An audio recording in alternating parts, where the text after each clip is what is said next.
Am I going to stay patient when it comes to XCN? Even though nothing I say is financial advice and I am not telling anyone to do anything, but my response to that is yes, I would still stay patient with it. Now, why is that the case? Because if I take a look at it, sure, as of right now, XCN, despite having around 135,000 holders, the market cap is currently around 220 million, around that range because of the pullback. But again, a bunch of altcoins are also not doing the best, in my perspective.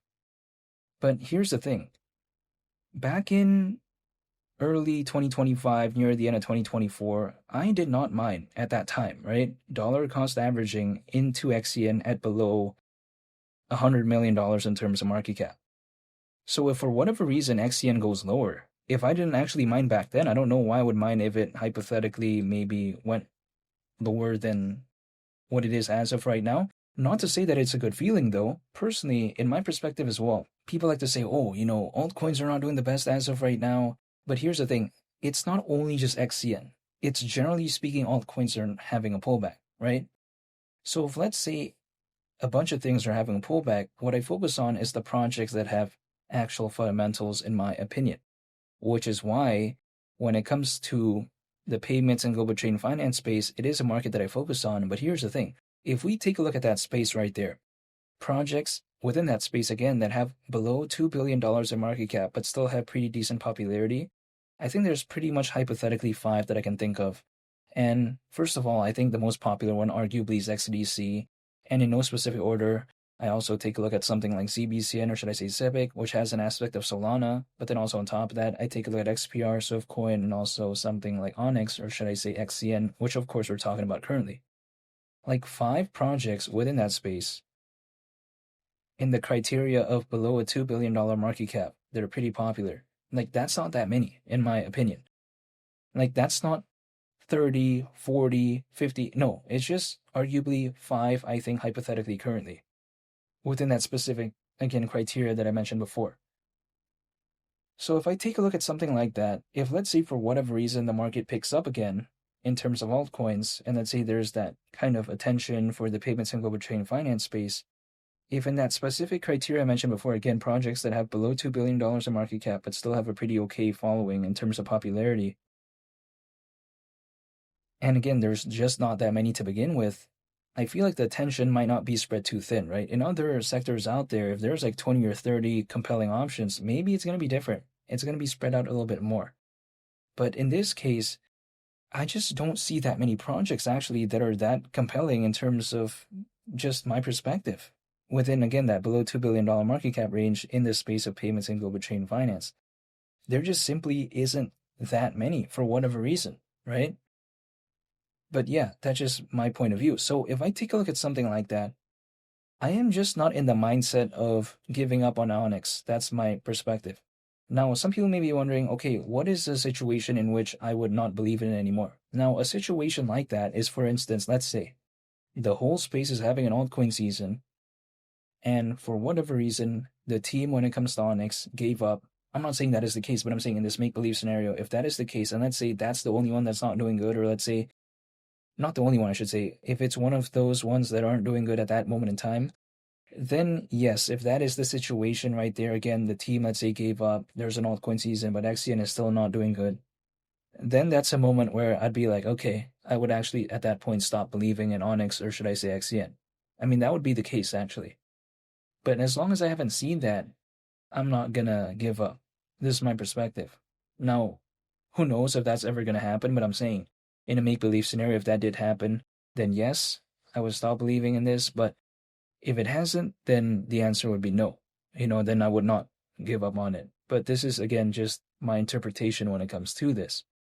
Because if we take a look at it, right, some people like to say that Onyx launching their layer 1 blockchain, or should I say the testnet of it, they say that it's a flop, right? They say it didn't do much. Well, again, a bunch of projects out there, keep in mind, launch new things within this past year, but they haven't really done much either just because the altcoin space hasn't been doing the best. You know what I mean? Let me just give an example of what I mean by this. Let's take a look at their Internet Computer and Dfinity, right? Dfinity, we take a look at what they've done with something called Caffeine AI, which is a self-writing apps platform, which if we take a look at that on a computer, it's a pretty big deal. It's actually the biggest thing that I think happened surrounding it in the history, probably, of its existence, in my perspective. But take a look at it. ICP, not too long ago, the price was what? Above $18? Now, it's like, what, around $5? Like, keep in mind, the biggest thing, hypothetically, that maybe happened to it fundamentally ever did happen again, but then the price was better back then. So it's kind of a little bit similar in this case, right? Onyx launching the testnet of Goliath.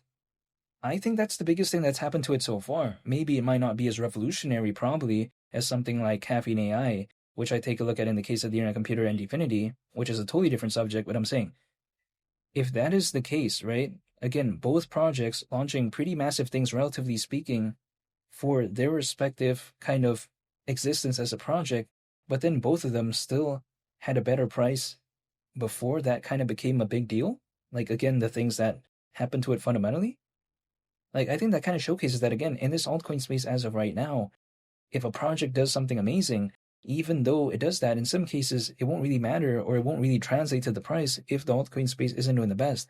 So if I know that, I am not necessarily concerned that, oh, Onyx launching their layer 1 blockchain, why didn't it do that when it comes to the price? Well, again, it is literally following the trends in which a bunch of other projects are also experiencing. So I do not think that launching a layer 1 blockchain when it comes to something like Onyx, at least the testnet, right, is a flop. I just don't think it's a flop, actually.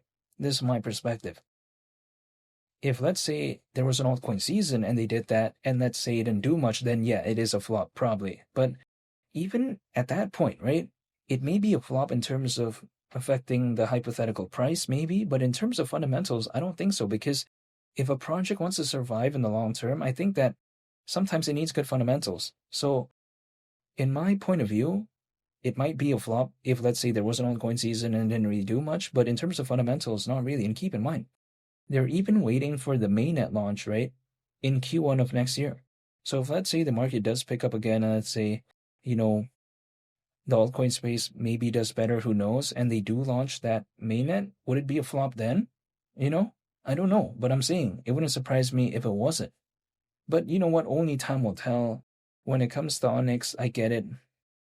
It's been kind of this roller coaster type of ride, but it's the altcoin space, It's not going to be as stable as something like Bitcoin, but even Bitcoin is having a pretty substantial pullback as of right now, relatively speaking to what it was not too long ago.